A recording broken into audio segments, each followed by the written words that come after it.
The room is relationships. The room is you and me and everyone in America. What are you talking about? The room is different cookie cutter from Hollywood. Yeah, man, you never know. People are very strange these days. What's going on? Welcome to The Room Minute. The podcast where we get obsessed with the cinematic classic The Room. 1 minute at a time. You have no idea what kind of trouble you're in here, do you? Why are you so hysterical? We always wanted people actually talk about it. I did not hit her. It's not true. It's bullshit. I did not hit her. I did not. Oh, hi, Mark.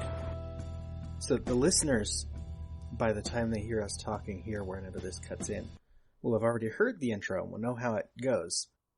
Currently, I have a couple versions. One involves several lines from the movie. Mm-hmm. It starts with Tommy from an interview saying the room is relationships. And then it comes to quotes from the movie with Claudette says, "What are you talking about?" Mark says, "Yeah, man, you never know. People are very strange these days." Lisa says, "What's going on?" Claudette says, "You have no idea what kind of trouble you're in here, do you?"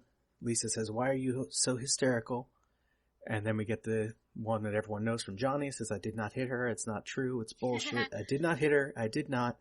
Oh, hi, Mark." That's my favorite line. And then I had it written that he'd say, "Oh, hi, Mark." I'd say, "Oh, hi, Allison." You'd say, "Oh, hi, Rob." And then we could both say, "Oh, hey, listeners." And we could record all that ahead of time so like we don't have to get it right every time. Okay. So say, "Oh, hi, Rob." Oh, hi, Rob. Okay.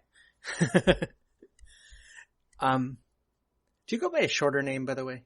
No. Okay. I mean, some people call me Allie, but not really. Okay. For some reason, when I was recording part of a version of it, I was like, "Oh, hi, Al," just sounded better. And I'm like, but that, you shouldn't call someone Al if they don't want to be called Al. My brother calls me that sometimes. But that's my mom actually wanted to name my little brother Alexander because then it would be Big Al and Little Al. Yeah. So then I did a couple versions of an intro that didn't use dialogue from the movie because I've heard that Tommy has a tendency to sue people. Oh, really? Yeah. I think we'll be fine. And worst case scenario, we get a couple episodes out and then get sued and people notice us. And then the next thing we do gets more audience, you know? Yeah, So I think I'm just going to go with it. Yeah. Are you going to try to reach out to Tommy? To Tommy, I mean, I will at some point, but I don't think he'd do it. Yeah. I already have an sort of in with a couple other people in the movie. One kind of direct, one indirect, but a strong lead. So, like, I know a person who knows a person. And it's good. Plus, he doesn't really super seem like the type to answer questions. Like, people don't know how old he is. They don't know where he got the money from. They don't know. Well, he doesn't answer those. We do sort of know those things, which is where I learned that he sues people. There's a documentary called Roomful of Spoons, which I have not seen because you can't see it right now. Because Tommy essentially sued them for copyright infringement because they used clips from the movie without asking, which is perfectly legal in a documentary. And then they won the lawsuit with him so that they're okay, except his threat kept them out of film festivals for a while. And so they haven't really gotten proper distribution and the movie's not available yet. But they did figure out for sure when he was born, which in the Disaster Artist book, we kind of get that from Greg, and where he's from.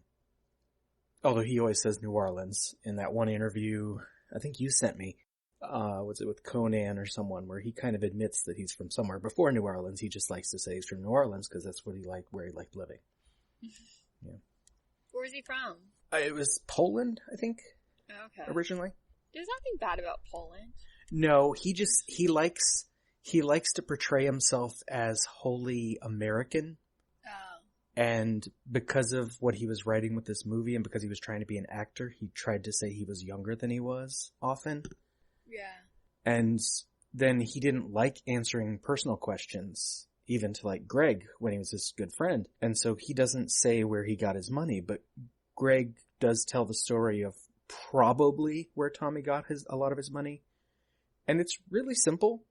It's just selling stuff to tourists in San Francisco, and then possibly, this actually comes from other sources, selling like American blue jeans in other countries, like exporting stuff, and because you can make a lot of money off of that kind of thing. But he does have a lot of money. He owns a building in San Francisco. Well, at least one. Wow. And he paid like somewhere around $6 million to make this movie. Yep. He bought equipment that you don't buy because he didn't know any better.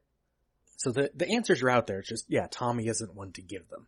And I'm not sure if he'd tell us anything that you couldn't already get from some other interview or somewhere else. It'd be interesting to talk to him, and I have met him. You have? Yeah, I went to a screening in November that he was at in Westwood here in LA. Is he nice? He's going to be there again next month, actually. It was brief, but he was nice. Okay. Yeah. And in person, he's fun. He gets up on stage. He has a lot of energy late at night.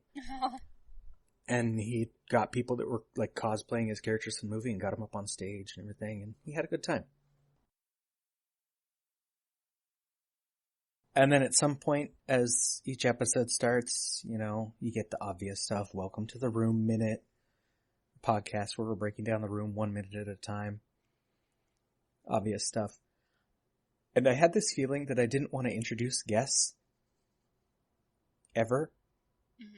Because in the movie, people just kind of wander in and start talking, you know? And so any guest we have, like, whenever they start talking, we'll just like say, oh, hi, Sean. Oh, hi, Niall. Or whoever is the guest, and just act like they just walked in. Yeah, or you could be like, I did not introduce her. I did not. It's bullshit. Okay. That could work, yeah. See, you've only seen the movie a couple times. You're already quoting stuff. That's good. I love the fact that Tommy will tweet something and then he'll immediately retweet it. Oh, yeah. And his Instagram sometimes has pictures of his Instagram. Yeah, he doesn't understand social media. Maybe he's just ahead of us all. Maybe he wanted to make it bad. Maybe he is an alien. And he's like, I know how these Earthlings work. I'll make a movie that's camp. I just learned what camp is today. Oh. I never knew what it was. Now, the alien thing, you read that before we were recording. What's the... Oh. Okay, so it's from the co-author of the book, The Disaster Artist, which is a book by Greg Sestero. Is that how you pronounce it? Yep. About the making of The Room. And the co-author said, it is like a movie written by an alien who has never seen a movie, but has had movies thoroughly explained to him. Which it kind of is. It does feel that way. I know that's absolutely wrong, though, because Tommy loves movies and definitely has seen several. But yeah, it does have that feeling like someone making a movie that has no idea how movies work. Yeah, it's just kind of confusing because a lot of the dialogue is said in ways that it wouldn't be said in real life. Like the scene where she's like, you're my favorite customer. The talking back and forth in that scene is so fast. Mm-hmm. It just feels unnatural. And then the mom brings up having breast cancer and never comes up again in the movie.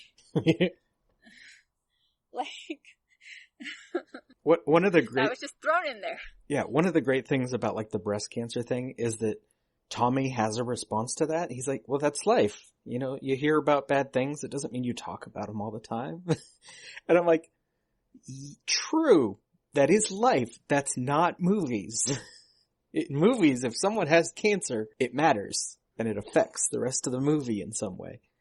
So yeah, it might make it more realistic, but it makes it less cinematic. Even just in life, like if you see a stranger walking by you and you just like overhear them saying, oh, I have cancer. I mean, you're never really going to hear about it again unless you like approach them, become friends or something. Right. But if your soon-to-be wife, her mother has breast cancer, you're probably going to hear about it again. Yeah. Like it's going to come up. She's at his birthday party, you know. She is back in the movie. She does exist. And the whole movie takes place over a few days. Lisa should at least be concerned in some way. Yeah. And she says, I'm dying. Mm-hmm. Like, that's a heavy thing to just throw in. Yes. Speaking of things to throw in, I also, if I remember, want to ask every guest we have, anyway, how's your sex life?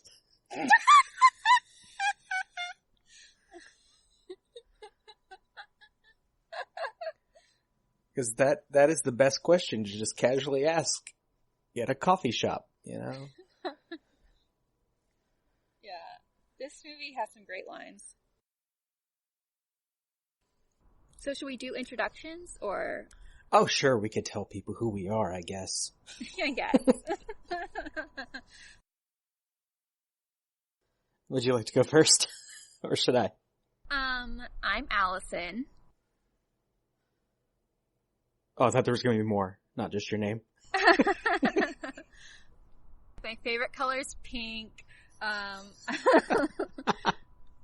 was on Mean Girls Minute for a hot second. It was like 30 episodes, wasn't it?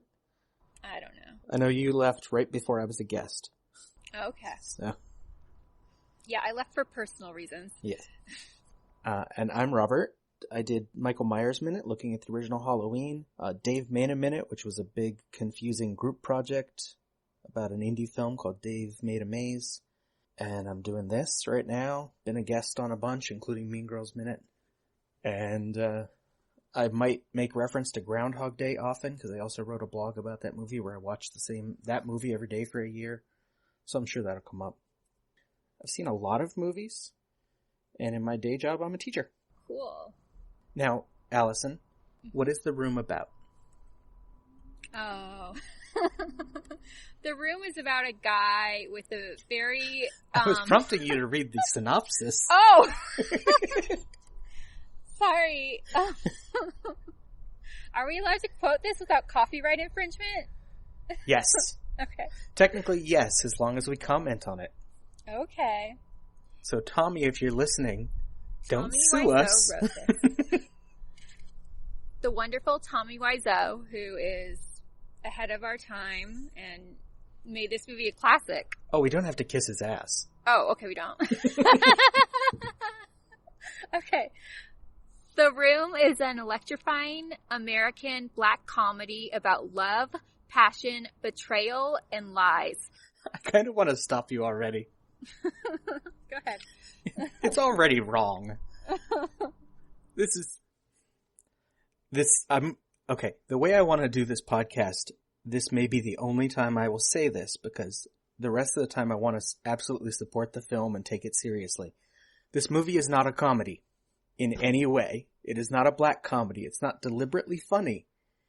It is a serious drama, like melodrama with like a romantic storyline and betrayal, the stuff you're about to describe. The comedy thing is something that Tommy embraced after the movie had been screened a bunch of times and after the audiences started to laugh at it. Which in The Disaster Artist, the movie, they make it seem like that happened at the premiere screening. That's not exactly how it happened. It took a little while. But that's why he calls this a comedy. It is not a comedy. It is a badly made film with actors who should have been doing better. Most of them seem like they can act. They're just stuck with horrible dialogue. A crew that knew better, but were stuck. And a star and producer who had no idea what he was doing. You may continue. Okay. Yeah, a lot of them, I've noticed, a lot of the actors refer to themselves as casualties of the movie The Room. I've noticed that. Okay. It has 5 major characters. Johnny, played by Tommy Wiseau, is a successful banker with great respect for and dedication, which is improper grammar, to the people in his life, especially his future wife, Lisa. Johnny can also be a little too trusting at times. Are you still there? Yes, I'm there. Oh, sorry. I muted my mic because I got out the DVD to double check if that typo was mine or from the original, and it's from the original. Okay. I'm sorry, I thought that I lost you. Okay, sorry. I lost my spot. Okay, Johnny can be a little too trusting at times, which haunts him later on. Lisa, played by Juliet Daniel, is the beautiful blonde fiance of Johnny. She has always gotten her way and will manipulate to get what she wants. She is a taker with a double personality, and her deadly schemes lead to her own downfall. That reminds me of the Billy Joel song. What is it? She's Always a Woman to Me, where he just describes this horrible woman. And it's like, but she's always a woman to me. And like, he still loves her. Yeah. She can kill with a smile. She can rule with her eyes. She can ruin your faith with her casual lies. And she only reveals what she wants you to see. Well, she hides like a child, but she's always a woman to me. She can lead you to Mark, played by Greg Sestero, is a young, successful, and independent best friend of Johnny. He has a good heart, but gets caught up in Lisa's dangerous web and gives in to temptation. This eventually brings him to great loss. Claudette, played by Carolyn Minot, is the classy, sophisticated mother of Lisa, who has had disappointing relationships in her life. She wants her daughter to be married as soon as possible so she can benefit. Denny, played by Philip Haldeman. Should have practiced the actors' names. Is an orphan boy, naive and confused about life, love, and friendship. Denny is very ambitious and also very grateful to the people who are in his life. The Room depicts of friendships and relationships in one life and raises life's real and most asked question. Can you ever really trust anyone? I guess that's life's most asked question. Are you ready for this quirky new black comedy? Are you ready to see reflection of your life? Experience this quirky new black comedy. It's a riot. Enter the room and leave forever changed. That last sentence isn't wrong. For sure.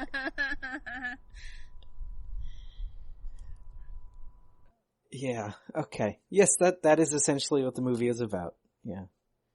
They really do not portray, she shouldn't really be portrayed well, but they really don't portray Lisa well. Oh, this movie isn't nice to women at all. Yeah, that's true. I mean, maybe, Michelle. Like Lisa's friend, but otherwise, no. Lisa and her mother are not good people the way this movie presents them. No. The mom is like, Johnny has money. And constantly, they're constantly complaining about the men around them. Lisa betrays Johnny, of course, and kind of ruins Greg's life in the process. I wonder if it's like based off of something that Tommy experienced.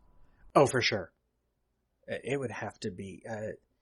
This is something I love reading The Disaster Artist, the book, is Greg will use lines of dialogue that end up in the movie earlier scenes when he's talking about his friendship with Tommy. Mm-hmm. Like, that's just the way Tommy talks, and like everything Tommy put into this story is something personal for him. And so, I think at some point Tommy was betrayed by a woman who he was with, and he tried to put that into the story. He tried to make a classic story that's a romance about betrayal and everything else. And that's good. You know? He might not know what he's doing, but he was doing something. And it was specific and deliberate. Yeah. Well, that's sad. Oh, yeah. And it's worse. If you read the book, there's several sad parts of, like, I look at The Room as the movie and Tommy Wiseau, and he's like this funny person. Like, it's fun for people to laugh at him and laugh at like the incompetence of the film. But he's sort of a sad person. He's this old guy who wanted to be an actor, and not even when he was young. Like, one day I I don't remember if this is in the movie The Disaster Artist, but like he was in an accident. And after that, basically decided he wanted to do something with his life. Mm-hmm. And that meant something to him. And so he went into acting. And then that didn't work out because, you know, he's Tommy Wiseau. He looks strange. He sounds strange. And so people weren't casting him in things.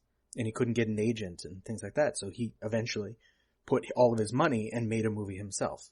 And that's cool. But yeah, it's a sad story, and Disaster Artist, the book, is even sadder because, like, the only person it seems like he had in his life at the time was Greg Sestero, and Greg was gradually kind of getting tired of him as they're making this movie because it was taking too long, it was getting too hard, and it was messing with everyone's lives and their schedules because Tommy demanded that everyone be on set every day, even if they didn't have anything to do, because he was making up scheduling it on the spot, too. And so at one point when I think it's when Greg goes to Europe because he was in Retro Puppet Master, a full moon horror film. And while he's gone, like he talks to Tommy on the phone and Tommy's really sad because like he's by himself. Aww. And so now like I've read that book and I'm like, I feel sad for this guy. Yeah. When I watch the movie and I'm like, I don't want to feel sad for this guy.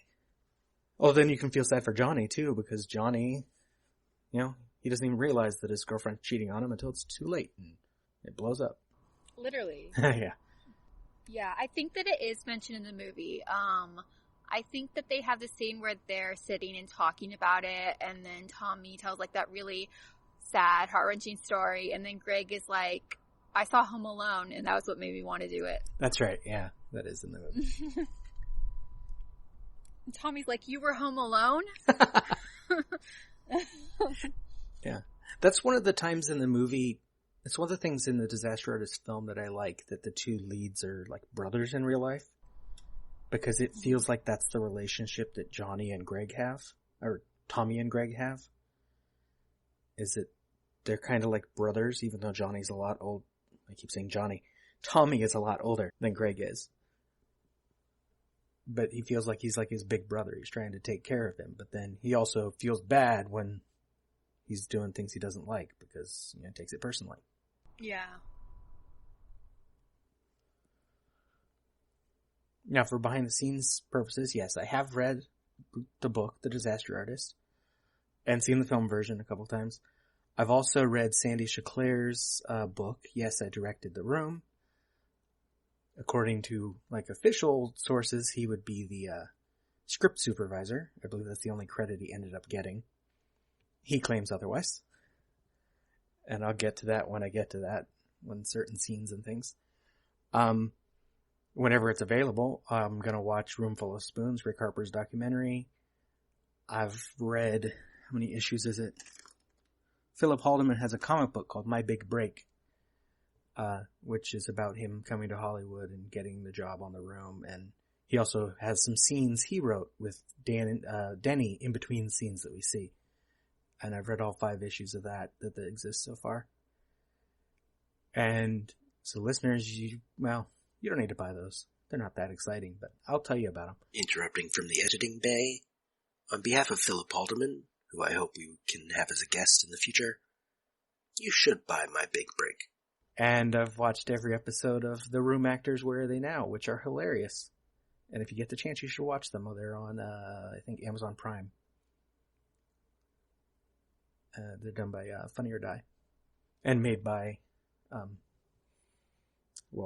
just forgot her real name. The actress who plays Michelle. Robin Paris. My apologies. Produced them. And the other actors are in them. And they're pretty good.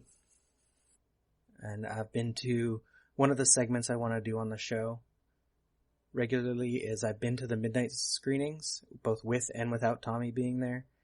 And so I want to tell you, like, here's what's going to happen if you go see the movie live during these things, because it is chaos. It's not like you might have seen like footage of people throwing spoons at the screen, or if you see old things of Rocky Horror Picture Show where they like shoot spray guns in the air and they like throw some stuff or they dance, whatever. There's a few things they do. This is stuff happening constantly. People are responding to dialogue on the screen. People are commenting on things on the screen. They're throwing things. They're doing things. People run up to the front of the theater to interact with the screen at certain points. It's crazy how much goes on. And when Tommy was there, it was a sold out screening. So these screenings make money and do well. And they sell merchandise. They sell bundles of spoons in case you didn't bring your own. To throw at the screen? Yes. Do you know that one, Allison? The spoon thing? We'll talk about it when we get to that minute of the movie, but there's a table in the living room that didn't have anything on it. And I believe it was Sandy Chaclair who points out, yeah, we can't just have an empty table in the background. It doesn't look right. And so they sent out the set decorator to buy something to put on the table, but all they got were these frames that had the placeholder pictures were pictures of spoons. Rather than take the time to, put some photos or something in the frames, they just stuck those on the table. So now, whenever you see those pictures of spoons, the audience throws spoons at the screen. At the end of the screening, there are spoons everywhere, thousands of spoons all over the floor in the theater. Wouldn't that ruin the movie theater screen? No, because it's plastic spoons. Okay. Generally, they're not even hitting the screen because you can't throw a plastic spoon that far unless you're up in the front couple rows. But you just if you sit somewhere near the front, you don't even have to bring your own spoons. You just catch some on the first few times and then throw in the rest because there's spoons everywhere. That's funny. And I've read that they do sell out, these screenings. Play to, packed crowds. Mm-hmm. Yeah. When I went to one, I went again last month, and it was one they didn't have a special guest there. It was raining, it was pouring down rain outside, and it still was more than half full. Yeah. So yeah, they do well. That's a theater in Westwood that does it once a month, still, here in LA. Now, as I said, I'm going to attempt in every other episode of this podcast to take this movie seriously and treat it like a real movie. There are reasons that things happen in this movie that make sense, even if you have to struggle to make sense of them. One of those reasons, I think, can be encapsulated pretty well from a story I read this was in the New York Times. John Krasinski, star of The Office and director of A Quiet Place. He tells the story to the New York Times about a conversation he had with director Paul Thomas Anderson, who directed Punch Drunk Love, Boogie Nights, There Will Be Blood, and a few others. And he says, quote, "I'll tell you a big life lesson. Paul was over at my house, I think it was my 30th birthday party, and I had just seen a movie I didn't love. I said to him over a drink, it's not a good movie. And he so sweetly took me aside and said very quietly, don't say that. Don't say that it's not a good movie. If it wasn't for you, that's fine, but in our business, we've all got to support each other. The movie was very artsy, and he said you've got to support the big swing. If you put it out there that the movie's not good, they won't let us make more movies like that. Dude, Paul Thomas Anderson is out there on the wall for us. He's defending the value of the artistic experience. He's so good that maybe you project onto him that he's allowed to be snarky, but he's the exact opposite. He wants to love everything because that's why he got into movie making.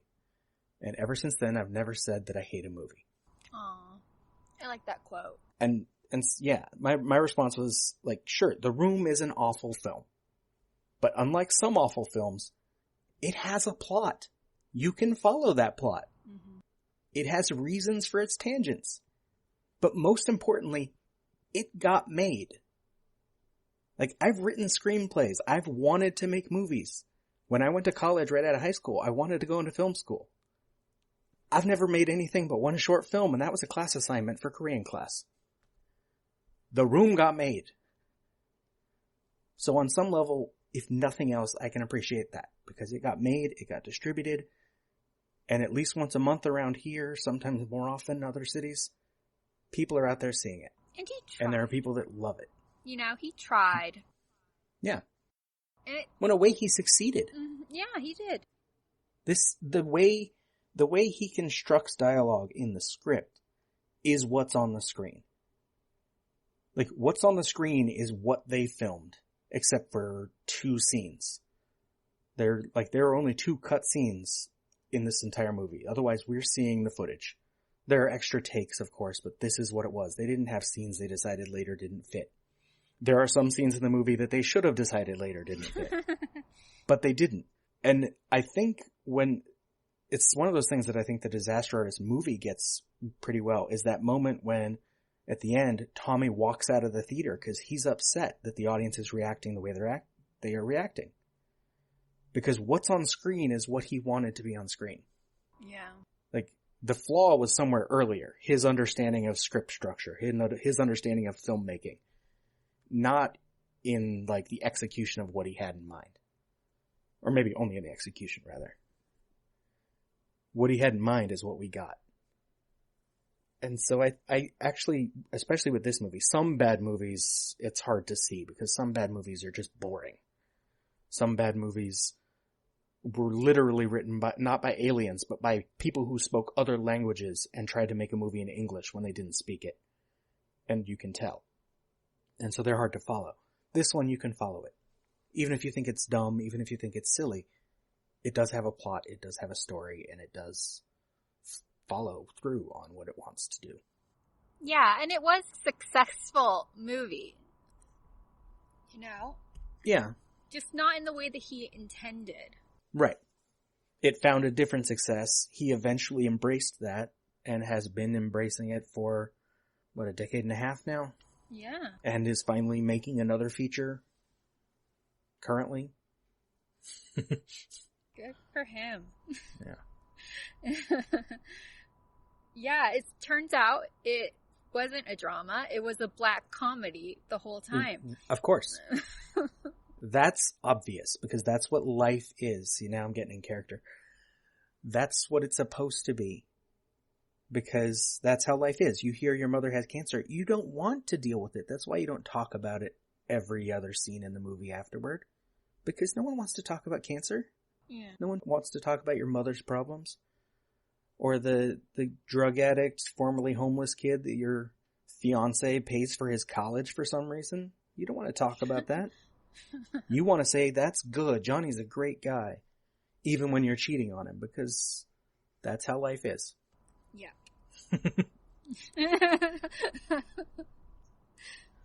One more thing in character. I'm going to quote Orson Welles. Great filmmaker, made the Citizen Kane, lots of other good things. And he once said, the greatest things in movies are divine accidents. Embrace that accident. And my definition of a film director is the man who presides over accidents. They're these divine accidents. It's the only thing that keeps films from being dead. Every time one would happen, boom, genius would come out. Everywhere there are beautiful accidents, there's a smell in the air, there's a look that changes the whole resonance of what you expect. And then I would say, for fans of The Room is a divine accident. Whatever it was supposed to be, it turned out to be something we can love. I'd agree. Now, as for ending the episodes on a regular basis, I really wanted to end by copying a line from Lisa's mother and say, everything goes wrong at once, nobody wants to help me, and I'm dying. And then you, Allison, would say, you're not dying, Rob. You gotta say that so I can put it in the recording. You're not dying, Rob. And then I would say... Okay, I'll redo that. It's fine. Say it. You're not dying, Rob. I got the results of the test back. I definitely have breast cancer. However, I was going to try... It's a lot of episodes because it's 1 per minute of the movie. I was going to try to say a different disease every time. Oh, gee. I don't know how I feel about that. but then I realized, wait, that's a lot of episodes. And that's heavy. Right. We don't want to make a mockery of diseases. Well, no, I don't. We should end with the question, can you trust anyone? Yeah. And then finally at the end of our final, the outro would be this has been the Room Minute. Follow the Room Minute on all the obvious social media. And if you've got any stupid comments after the show, you could leave them in your pocket on Facebook. And then I had a final quote that says, and remember, if a lot of people loved each other, the world would be a better place to live. Aw. And so, that's all I got for a pilot. Awesome. So there's nothing wrong when people make fun of the project, in this case, The Room. The Room Minute is a production of Lemming Drops Studio. You can find more content at lemmingdrops.com. Follow The Room Minute on all the obvious social media. If you've got any stupid comments after the show, you can leave them in your pocket on Facebook. If you like what you hear, throw us a rating and a review on your podcatcher of choice. Thank you for listening, and remember, if a lot of people loved each other, the world would be a better place to live. Leave us! Cut. Are you outside? Yes. Okay. Sorry. It's okay. Near a clock tower, apparently. Sorry. Just let it go.